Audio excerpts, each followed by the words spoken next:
Hello, everybody, and welcome to our first July edition this year of More Layers. I'm Seth Mariano. And I'm Jordan Smith. And Seth and I seem to have accidentally been on a 90s kick, if you will, as of recent, because for a few episodes we talked about the first three seasons of SpongeBob and the first film. All of that got started in 1999. Then we went on to talk about the first five seasons of Arthur, which debuted in 96. In this episode, we're going to go back a year further to 1995 to talk about Pixar's first ever feature-length film, Toy Story. Yeah, make of it what you will, but I know I am a personal fan of this franchise. I've grown up with it, and I got so much good stuff in it. It absolutely is, and it absolutely does, excuse me. I do want to clarify as well. I specifically said feature-length film because this is not the first thing that Pixar ever did.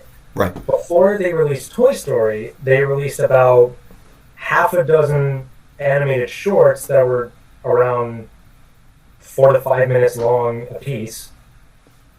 But it wasn't until Toy Story where they did a full-length film.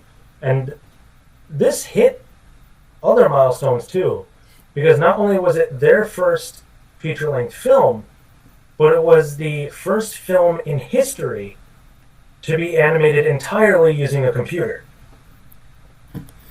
Yeah. So, from the beginning, it was definitely a revolutionary film, and somehow, even though they probably didn't entirely know what they were doing, it succeeded. Well, a lot of times when studios first start releasing episodes or films, there can be some leeway as they're trying to find their footing or trying to find what works and what doesn't. Maybe that's kind of why they were doing these shorts for the first few years before Toy Story came out, just to see what they were good at. Yeah. And it's entirely possible that they got their inspiration from the last short they did before they released Toy Story, which, according to IMDb, is Knick Knack. Oh, yeah. Yeah. Well, and there was also that short film Tin Toy, which more or less has a similar plot to Toy Story, which is believed to have been a major inspiration on the movie. Yep, and just as a side thing, the other shorts that they did were called Red's Dream, Loso Jr., which is that iconic lamp that you see stomping on the eye in their logo. Yeah. And Andre and Wally B was their very first one back in 1984. Yeah. But eventually, they got to Toy Story, and that's where I would imagine, I don't know because I wasn't born yet, where Pixar finally got their name out there. And in a way, their timing of these movies was spectacular. They released the first two around the time that a lot of kids would be seeing this and they're starting to grow up.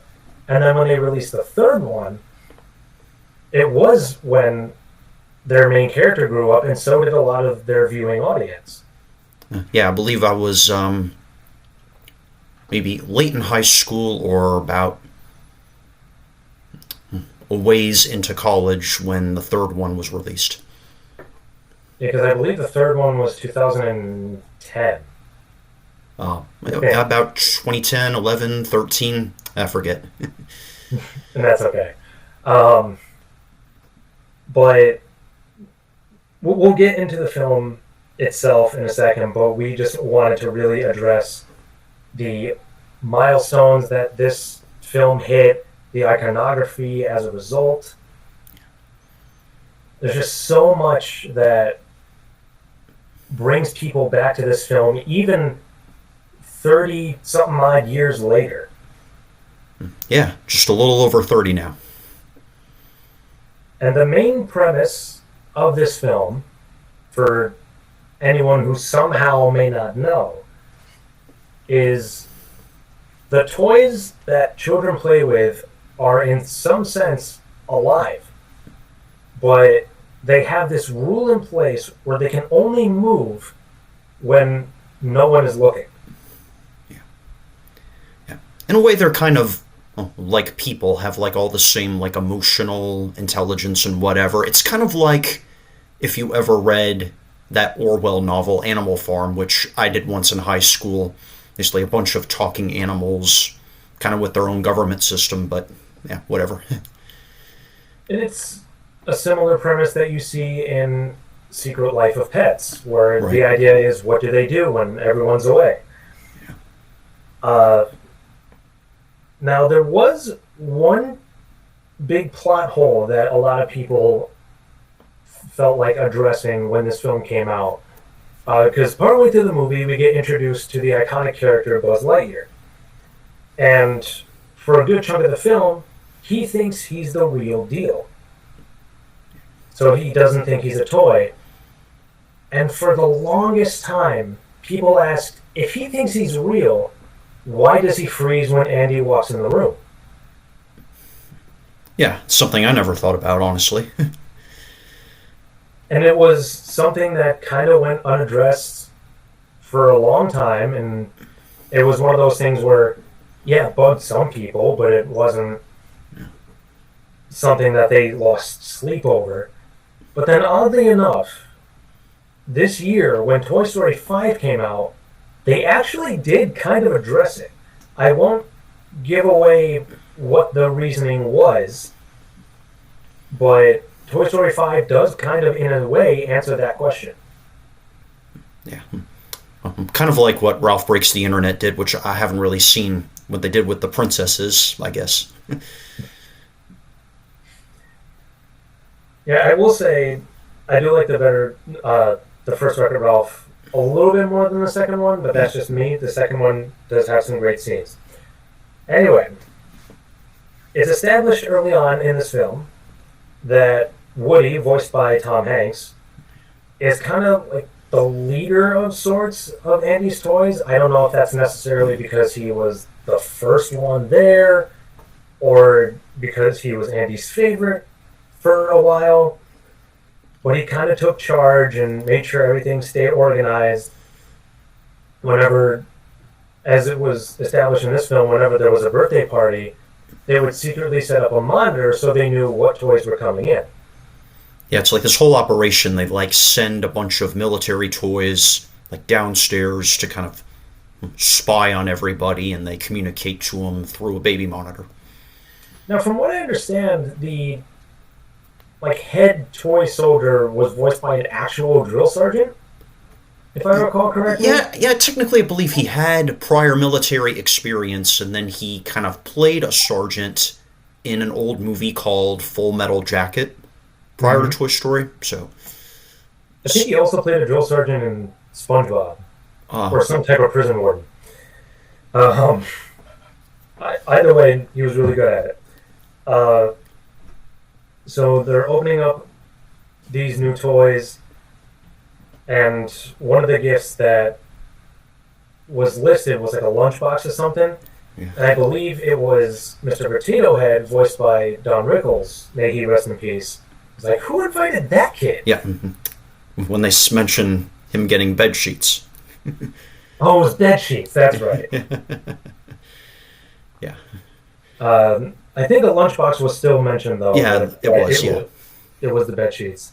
And not to stray too far off topic, but mentioning Don Rickles, there are several voice actors from these movies that have unfortunately passed on, Don Rickles being one of them, and also the voice of Slinky Dog, who many people may also recognize as Ernest. Yes, Avern. Those two passed. I believe the drill sergeant guy, he passed. And one clever thing that they did for at least Toy Story 4 for Don Rickles is that they used a bunch of old archived voice lines so that it was still him talking in the fourth one. I think they might have replaced his voice in the fifth one, but anyway. They go through all these different toys, and There's one left. But before they can find out what it is, Rex gets too excited, knocks the monitor off the desk, and the batteries pop out. And then they don't find out what it is until Andy brings it into his room. And I believe that is the Buzz Lightyear spaceship. Yes. Yes, indeed. So once he brings it up to his room and is taken out of the ship, you get that iconic shot where Woody climbs up, and there's that slow pan from Buzz's feet upwards. Buzz starts to move, they introduce themselves to each other, and it eventually leads to a line that I started to giggle at as I got older, where Woody says, yeah, he's a toy. It's like, the word I think you're searching for is Space Ranger. The word I'm searching for, I can't say, because they're preschool toy present. Yeah. So Buzz wants to prove that he can fly. And he technically does it because he ends up getting attached to a plane that's dangling from the ceiling, going in circles. And he somehow executes a smooth landing back on the bed. Yeah. It's pretty much an American Ninja Warrior routine. Kinda, yeah, now that you mention it, because he starts off jumping off the starting point, bouncing off a ball, riding a little loop, and then flying around. You could definitely see something like that on American Ninja Warrior, for sure. And it leads to another iconic line, and boy, there are many of those in this film, where when he goes, that wasn't flying, that was falling with style. Yeah. Which apparently was a line that Buzz took to heart because he brings it back later, but we'll get to that. Yeah. And the longer that Buzz is there, the more frustrated Woody gets with him, especially when Buzz is being the one constantly played with. So he starts to get jealous. Yeah. And all the other toys are kind of entouraging around him. It's kind of like when the new iPhone took over the BlackBerry or something. Like the new modern high-tech toy is kind of stolen the spotlight from the old traditional doll. Or if you're in school and there's this popular kid that gets taken over essentially by another popular kid, and all of a sudden people want to talk to them, and they're like, what happened? Yeah. It's good because he's got like his own spa set up. He's got like people fixing his ship for him. He's got the royal treatment. And it gets to the point where when it comes time for Andy to pick a toy to take with him to Pizza Planet, Woody's like, I can't risk him picking Buzz. So he gets the idea of knocking him behind the desk, only to accidentally knock him flying out the window. So when people see this, they all think Woody did this on purpose, because they knew how jealous he was starting to get. Which is kind of true, half not true, because Woody, his intention was for Buzz to fall behind the dresser, but it didn't quite go as planned, and he instead flew out the window. Yeah, the result was not what he intended, but the action definitely was. He was basically trying to get Buzz out of sight so he would not be selected. And then, trying to think exactly what happens afterwards. I want to say Andy did take Woody, and then Buzz was hitching a ride on the vehicle. Yeah, he did kind of hop on the back as it was leaving after falling in a bush or something. And then they get to a gas station where they have this fight that brings them underneath the vehicle, and it lasts long enough to where they get left behind. And during this whole segment, again, there are plenty of iconic lines, with one of the most referenced being Woody screaming to Buzz, "You are a toy!" Yeah. Yeah, and Tom Hanks was really good on that. There were so many good, like, celebrity voice actors that filled the cast for this whole series, honestly. Oh, yeah. Tom Hanks, Tim Allen, Don Rickles. Yeah. Yeah. So once they get left behind, they end up riding in the Pizza Planet truck that also happens to be there.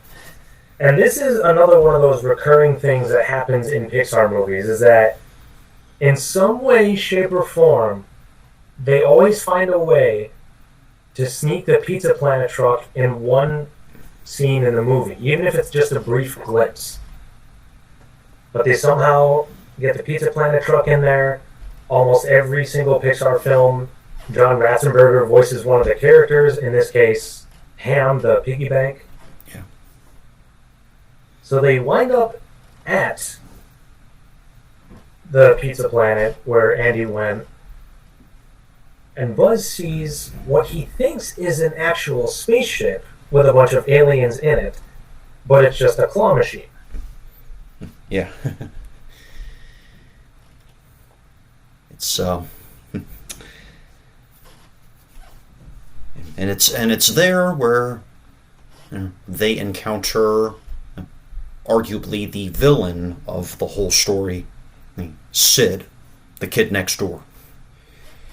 And they actually do see him earlier in the film because Sid happens to live next door to Andy, but they only see him from the window. They don't have any direct interaction with him until now because Woody's trying to get Buzz out of the claw machine, but then Sid ends up grabbing them both.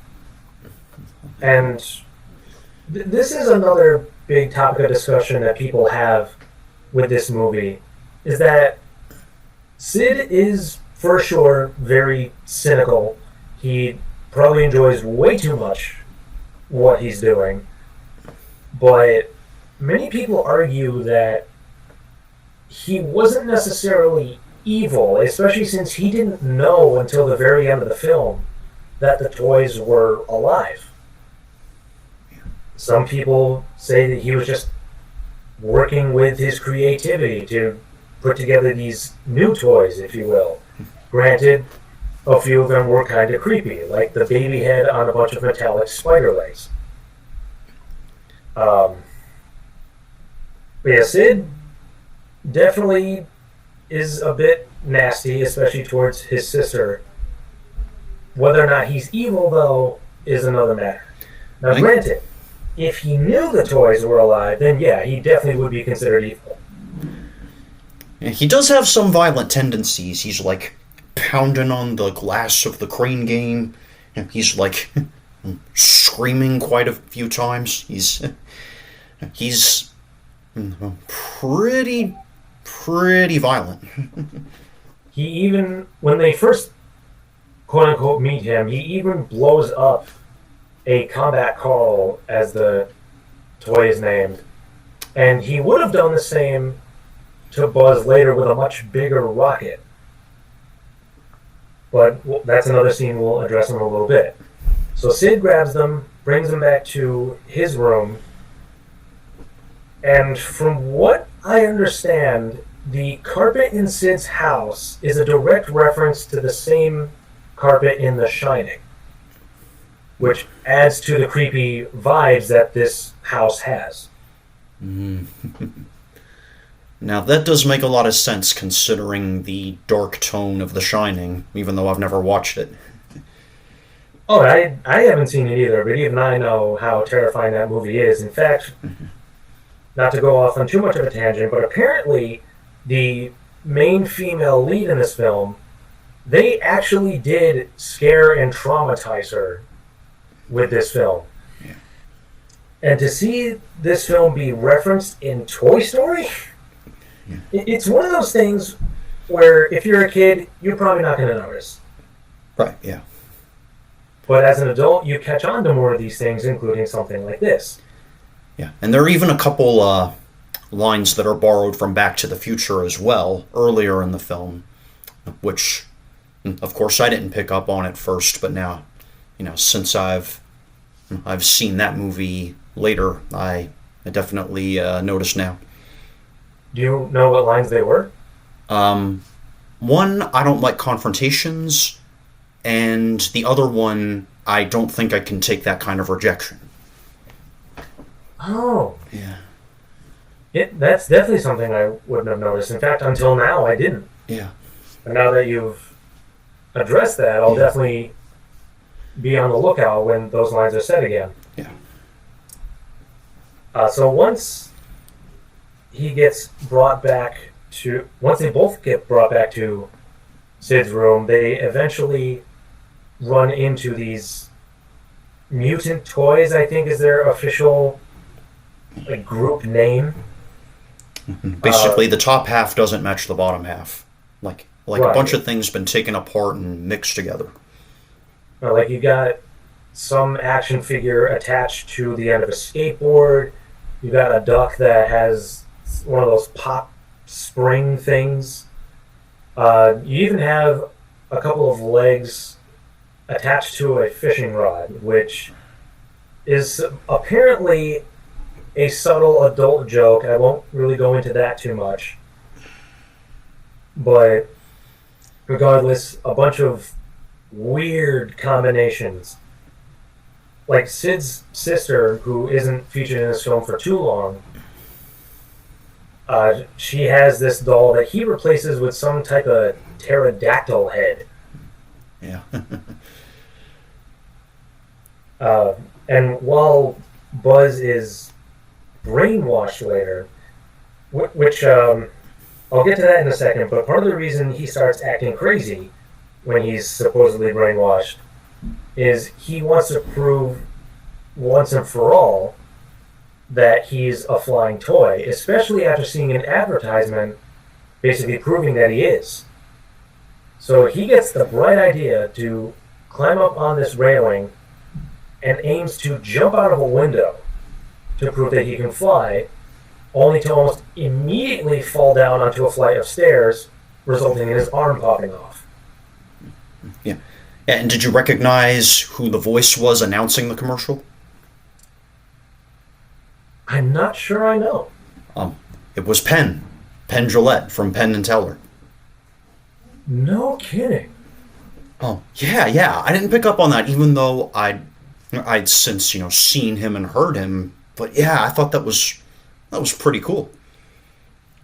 Yeah, I'm gonna watch this scene after our recording today ends, because I really got to check that out, because I know what Penn sounds like, and I can kind of hear the voice in the commercial, but I gotta play it back just so I can be like, oh yeah, that is totally him. Yeah. I mean, especially for their first feature-length film, like you said, the amount of big-name voices that they got in there was impressive. Yeah, you got comic legend Don Rickles, you've got Tim Allen from Home Improvement, and then you get like Wallace Shawn from The Princess Bride, and of course the Ernest guy, which was mentioned earlier. Yeah, a good half dozen at the very least, and again, Penn is involved, even if it's only for one brief scene. Yeah. And one thing that was actually kind of interesting that I also noticed after getting older is that when Buzz sees this advertisement, it's in a room where we see what is presumably Sid's father lounging in a chair. You don't see his face, Right. but the lights are dimmed, his arm is kind of draped over the side, and it's heavily implied that he may be a drinker. Yeah. Which Now- might explain Sid's behavior or not. Yeah, that's definitely what I was about to get into, is that a lot of kids, their behavior will change, usually not for the better if their parents are not exactly the most suitable parents, shall we say. It's kind of the old "I learned it by watching you" thesis, if you know that PSA.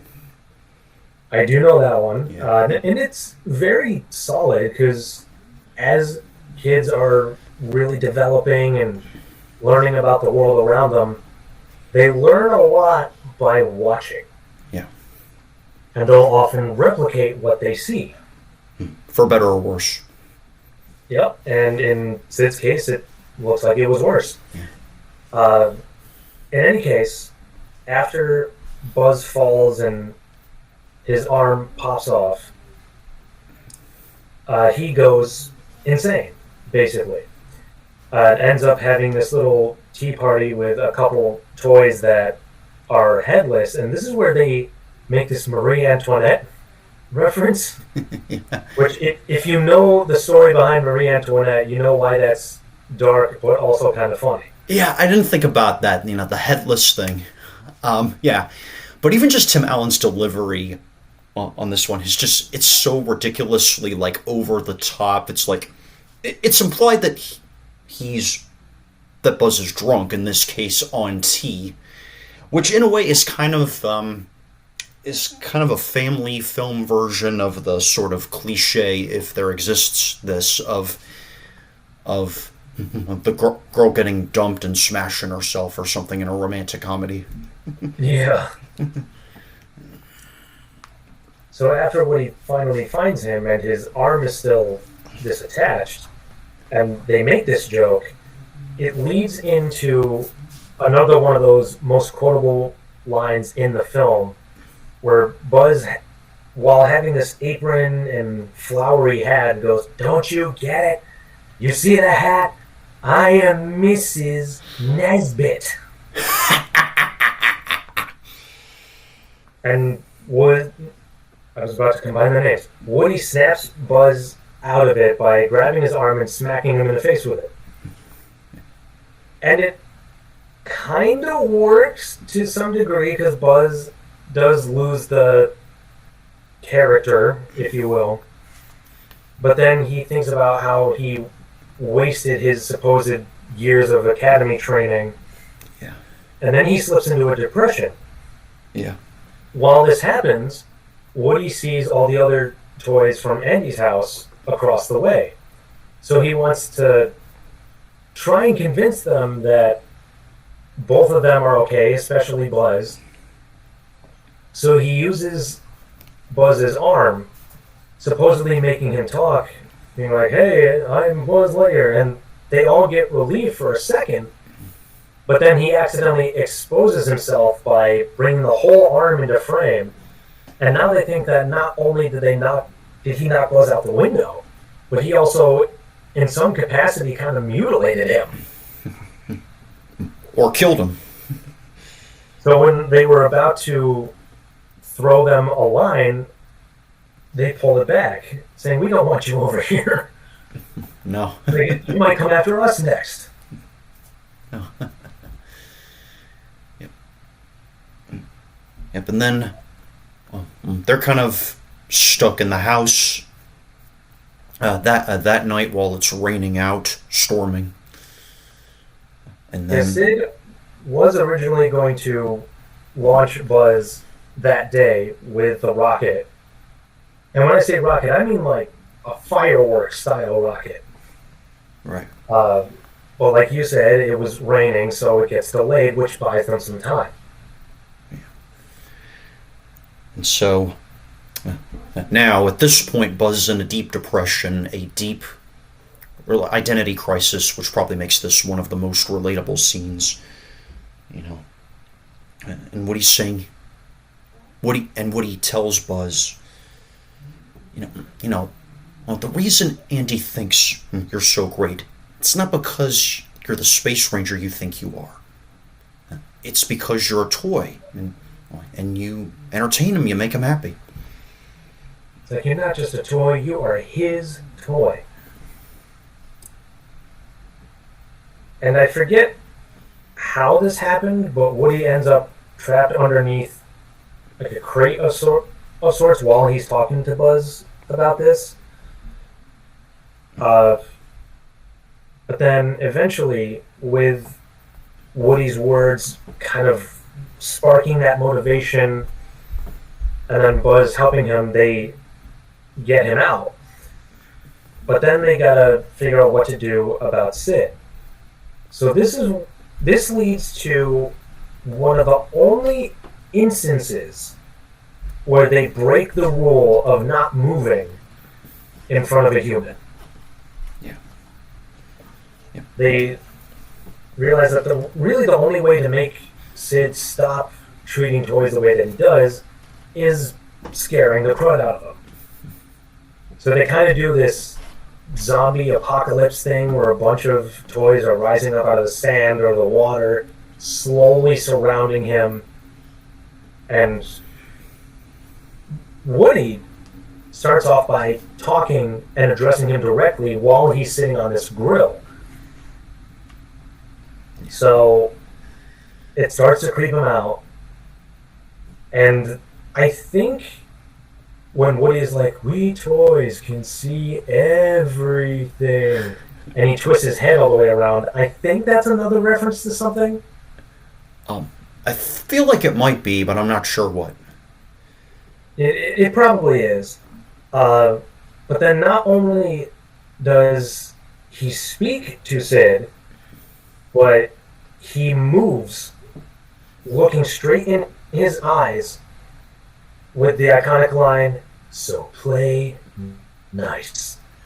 And that's what ultimately does Sid in, and for the foreseeable future, he is terrified of toys.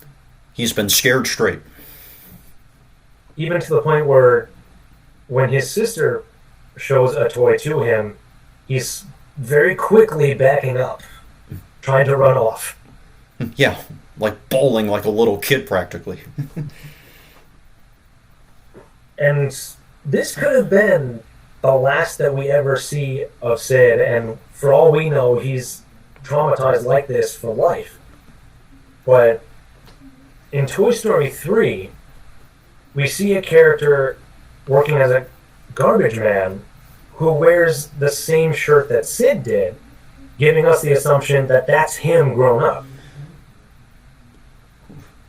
And he's just like bopping to his own music, having the time of his life while he's doing this, so in some capacity he turned out okay. Ooh. Well, at least he's got a job. Yeah, he's got a job, he seems to love it, and granted it would have been funny to see what would happen if he just saw another toy kind of lying there. Yeah. But, so they scare off Sid, and now they gotta catch up to Andy because they're starting to move. Yeah.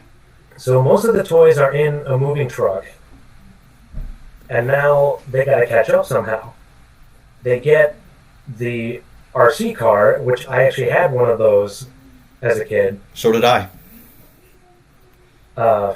It's very iconic too. Like a lot of RC cars, they look very generic, but he has a very distinguishable design.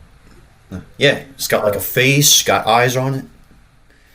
So they use him to start catching up until the battery dies. So what do? They use the rocket. Yeah. Yeah. But it ends up actually sending them airborne. And now Woody is expecting there's going to be this explosion, possibly fatal explosion. But they end up just gliding through the air and landing in the roof of Andy's family's van. And there are a couple of moments I like to point to during this chase scene. One being, they're on a public street while this is going on. So I feel like somebody at some point was driving by with their car or looking out of their window in their house and seeing this happening. And it would have probably made it on the news. But again, it's one of those kind of suspension of disbeliefs types of deals. And it's an animated film, so they can get away with stuff like that. The one human we know did see them during this chase is Andy's baby sister, who looks in the rearview mirror and sees them behind him. But of course, she's an infant. She doesn't realize what's happening. Yeah. But then, of course, they go into the air. They start gliding after escaping the explosion. And this is the shot that is most often referenced, I feel, when this movie is advertised or referenced, where Buzz is holding Woody and they both, or at least Woody has his arms out, pretending to fly. And this is where the falling with style line comes back. It's like, hey, Buzz, you're flying. And Buzz hits him with the, this is not flying, this is falling with style. And they've got this very whimsical, epic music as they get closer to the car. Because Woody originally thought they were going for the truck, and Buzz goes, we're not aiming for the truck. And then they land in the vehicle, and I'm kind of surprised Andy doesn't question how they're just randomly on top of a pile now and he didn't notice until now. But all he cares about is how excited he was that they were there.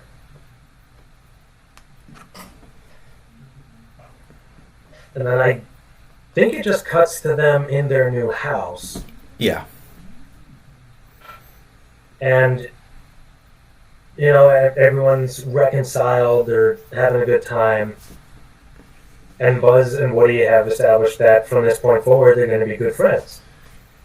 Yeah, it's kind of a nice little quiet send-off, you know, they're all gathered for Christmas, you know, listening to see what the gifts are, and, yeah, and that's pretty much how the first one wraps up.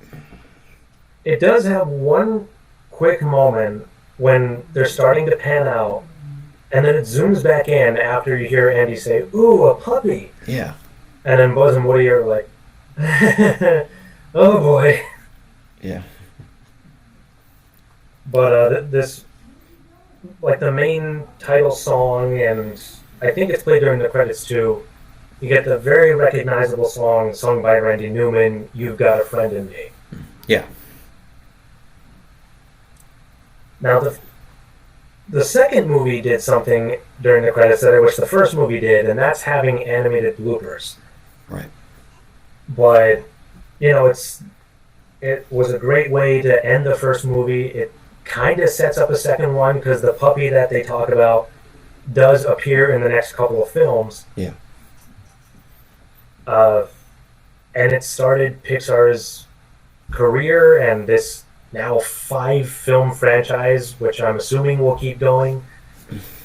But for a first attempt at a feature-length film, absolutely solid. It's still one of their highest rated on Rotten Tomatoes.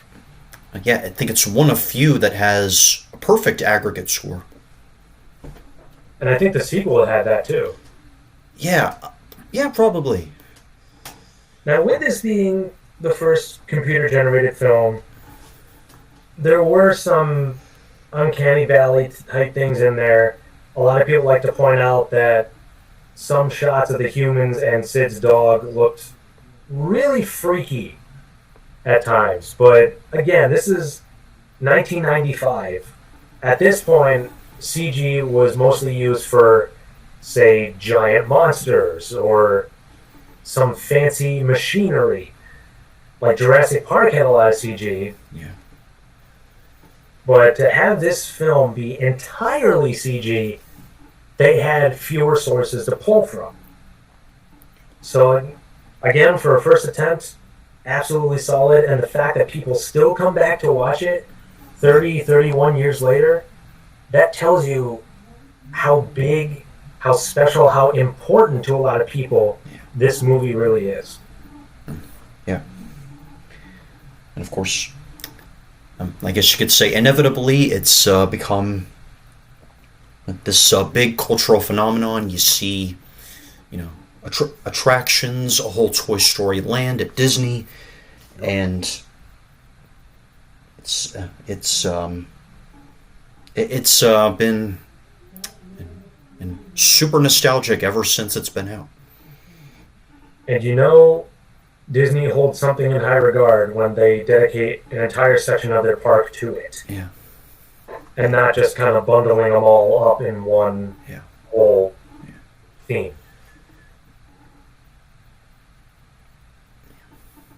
And then, of course, with the success of Toy Story, it was arguably inevitable that there would be a second installment pretty soon after. Yeah, they made a second one, I believe, maybe 3 years later. The third one came out in 2010, I believe. The fourth one was closer to the later 2010s, like 2017, I think. 2016, 2017. And now, as of this past month, they released the fifth installment. Yeah. And it's definitely set up in such a way where it almost feels like a sixth film would be inevitable. Because the third film is basically the trilogy of Andy, and now these latest films have kind of been the trilogy of Andy's successor, Bonnie. Yeah. So if they don't make a sixth film, I honestly would be surprised. Yeah. Yeah, I guess we'll see. For sure.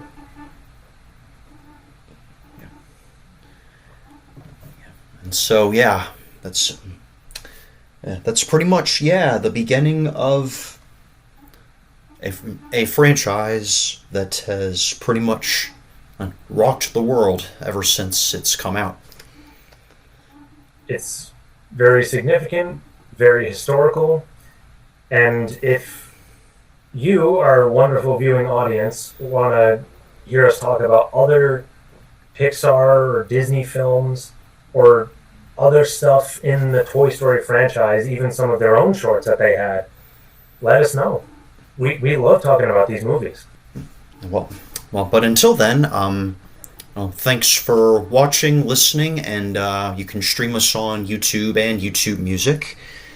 And definitely, send your suggestions, questions, comments, whatever, and tell us your thoughts.